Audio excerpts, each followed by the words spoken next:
Welcome back to The Executive and the Republic, where we explore the lives of America's early presidents and how they shaped our nation. Today, we're taking a look at the life and presidency of Martin Van Buren, a man who rose from humble beginnings to become the 8th President of the United States. Van Buren may not be as well known as some of his predecessors, but his impact on American politics was significant, especially during a time of economic hardship. Let's jump into the story. Martin Van Buren was born in 1782 in a small town in upstate New York, making him the first U.S. president born after the country gained independence from Britain. His parents were farmers, and Van Buren grew up speaking Dutch, making him the only president whose first language wasn't English. Despite his modest background, Van Buren quickly made a name for himself in politics, becoming one of the key architects of what we now call the Democratic Party. Van Buren's political career really took off in the 1820s. He was a masterful politician, earning the nickname the Little Magician for his skill in organizing and influencing political alliances. He was a close ally of Andrew Jackson and served as Jackson's vice president during Jackson's second term. When Jackson's presidency ended, Van Buren was the natural choice to follow him, and in 1836, he was elected the 8th President of the United States. But Martin Van Buren's presidency got off to a rough start, one that would define his time in office. Just months after he was sworn in, the nation was hit with a major economic crisis, the Panic of 1837.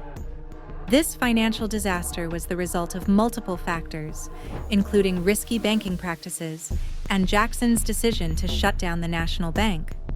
The Panic of 1837 led to a severe economic depression. Banks failed, businesses closed, and unemployment skyrocketed. Van Buren believed in limited government intervention in the economy, so rather than creating programs to immediately address the crisis, he stuck to his principles, insisting that the government should not interfere too much in the free market. This decision made him unpopular, especially with the public, who wanted relief from the economic hardship.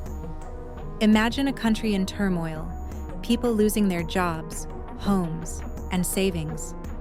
It was a tough time for many Americans, and unfortunately for Van Buren, he was the man in charge when it all went down. But he didn't just sit back and do nothing. Van Buren's response to the crisis was to create an independent treasury system, which allowed the government to manage its funds without relying on private banks. This system was designed to protect federal money and was a long-term solution, but in the short term, it didn't do much to ease the suffering of everyday Americans. While the economic crisis dominated Van Buren's presidency, there were other important events during his time in office. One of the most significant was his stance on slavery. Van Buren was personally against slavery, but as president, he tried to maintain a delicate balance between the pro-slavery South and the anti-slavery North. This balancing act wasn't easy, especially as tensions over the issue were growing. In fact, Van Buren's presidency came at a time when the nation was slowly inching towards civil war. He tried to keep the country together by avoiding any drastic moves on the issue, but the seeds of conflict were already being sown.